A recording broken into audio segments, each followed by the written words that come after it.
Hey everybody, this is a quick video in case you have an FSR DV-HMSW4K-44 matrix switcher and you need to do a hard reset to the factory default settings on it.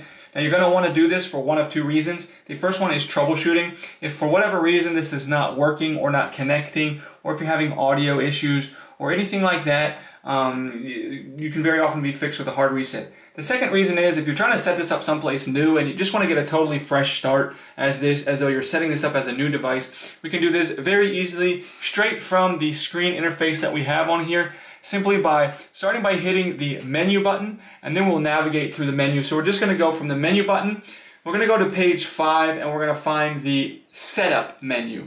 We're going to go to menu, then the setup menu, and then straight from the setup menu, the last option on there is to factory reset. You'll see above it is a reboot if you just want to force it to power cycle.